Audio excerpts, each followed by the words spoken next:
the design of planned attacks on buildings inside the U.S. and how operatives were directed to carry them out. That is valuable information for those of us who have the responsibility to protect the American people. He told us the operatives had been instructed to ensure that the explosives went off at a point that was high enough to prevent people trapped above from escaping. He gave us information that helped uncover Al-Qaeda cells' efforts to obtain biological weapons.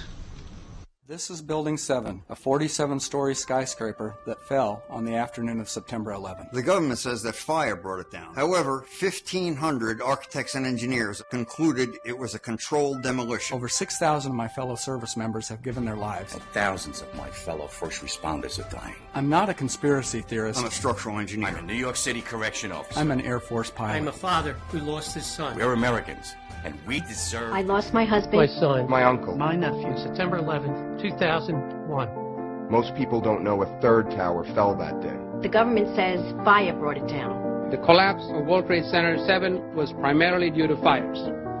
I, along with 1,400 other architects and engineers, have found the government's conclusion to be physically impossible. Impossible. We need the truth about what happened that day. Go to rememberbuilding7.org. Why it fell, why it matters, and what you can do.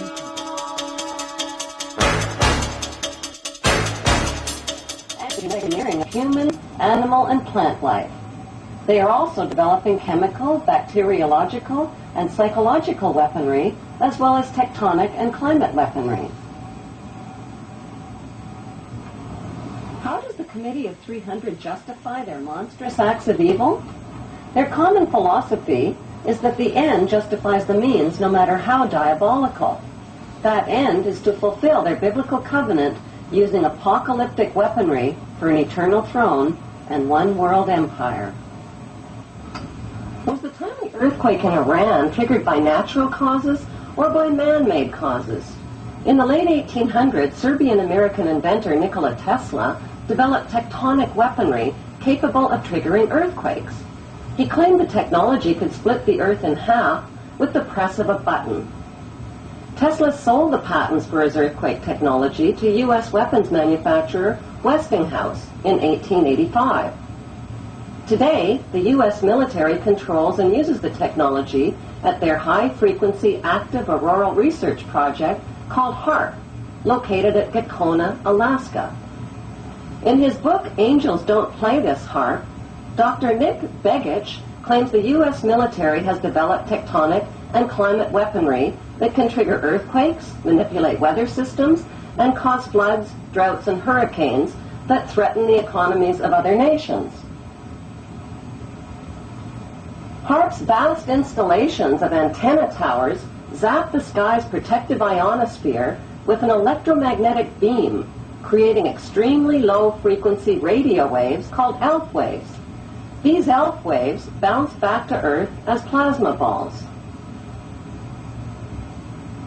This tectonic weaponry can be more lethal than any of America's most powerful nuclear weapons. Only one nation in the world has been insane enough to drop atomic weapons of mass destruction on the innocent populations of 2 large Japanese cities, chemical weapons of mass destruction on innocent civilians in Vietnam, and depleted radioactive uranium weapons of mass destruction on the people of Iraq.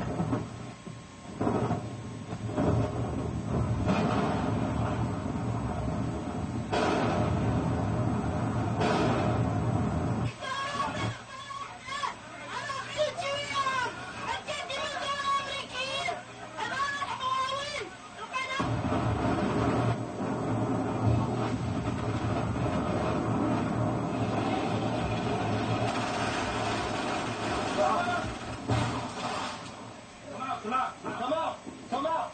Open the door! Get your hands up and come outside! Come outside! Everybody in the house needs to come outside! Out here in the yard! Keep going! No one there! No one in that one! Yeah, clear the house now. Let's sweep on down straight.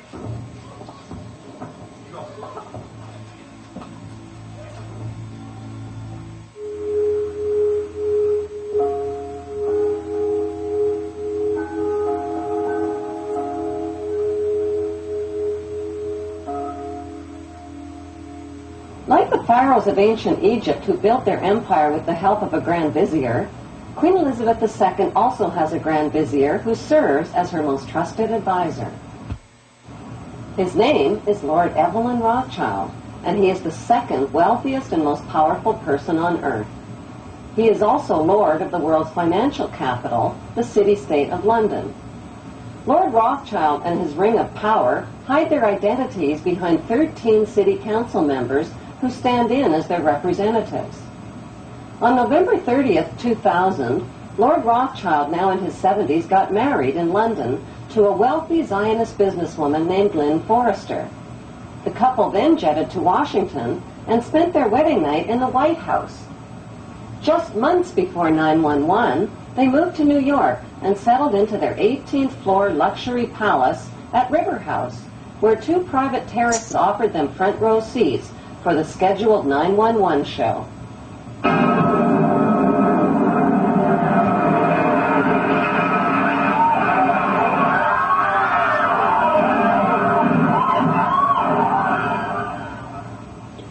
Just how rich and powerful is Lord Evelyn Rothschild? Historically, the Rothschild family wealth was hidden in underground vaults. The Rothschild secret financial records were never audited and never accounted for. Their family commissioned biographies give the illusion that their family fortune has dwindled, but researchers estimate their wealth at close to $500 trillion, more than half the wealth of the entire world.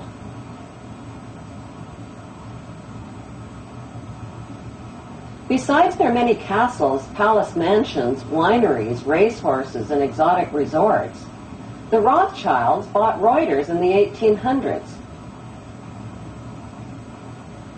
Reuters then bought the Associated Press, which selects and delivers the same news stories to the entire world, day after day. They have controlling interest in 3 major television networks and easily avoid media attention since they own it.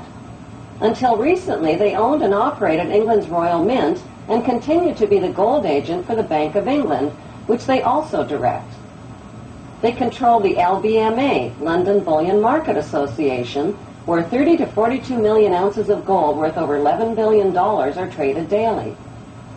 The Rothschilds earn millions weekly just on transaction fees alone. They also fix the world price of gold on a daily basis and profit from its ups and downs. Over the centuries, the Rothschilds have amassed trillions of dollars worth of gold bullion in their subterranean vaults and have cornered the world's gold supply. They own controlling interest in the world's largest oil company, Royal Dutch Shell. They operate phony charities and offshore banking services where the wealth of the black nobility in the Vatican is hidden in secret accounts at Rothschild Swiss banks, trusts, and holding companies. Although Evelyn Rothschild looks like a harmless gray-haired old man, make no mistake about it, Rothschild and his ancestors have handpicked presidents, crashed stock markets, bankrupted nations, orchestrated wars, and sponsored the mass murder and impoverishment of millions. The wealth hoarded by this one family alone could feed, clothe, and shelter every human being on earth.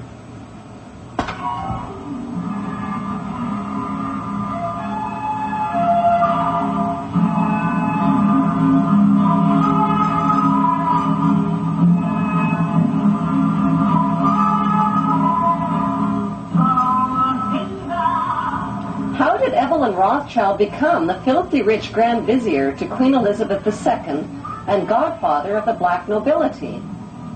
By birth, Evelyn Rothschild is the great-great-great-grandson of Mayer Rothschild and is passing the godfathership down to David de Rothschild.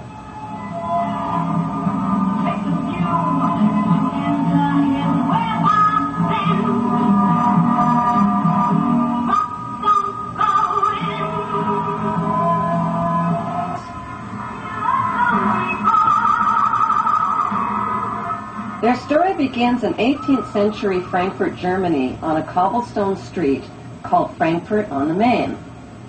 Mayer Amschel Bauer was a goldsmith and a loan shark. He hung a red hexagram shield over his doorway and changed his name from Bauer to Rothschild, which means red shield in German. The red hexagram shield was the symbol for the world revolutionary movement. Family biographers described Mayor Rothschild as a poor man who lived with his family above his goldsmith shop and sold rare coins to royal customers. Contrary to appearances, Mayor stashed a big supply of gold, precious coins, and jewels in special hiding places inside his house.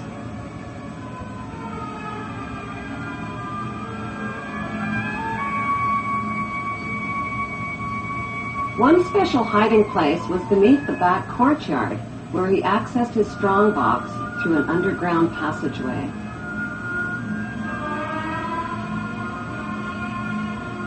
Mayor taught his 5 sons the tricks of the trade. To them, he wasn't just their father, he was their lord and master. To them, he was Lord Mayor. In 1773, Mayor Rothschild invited 12 wealthy, revolutionary-minded men to his goldsmith shop. Together, they formulated a plan to seize control of the world's wealth.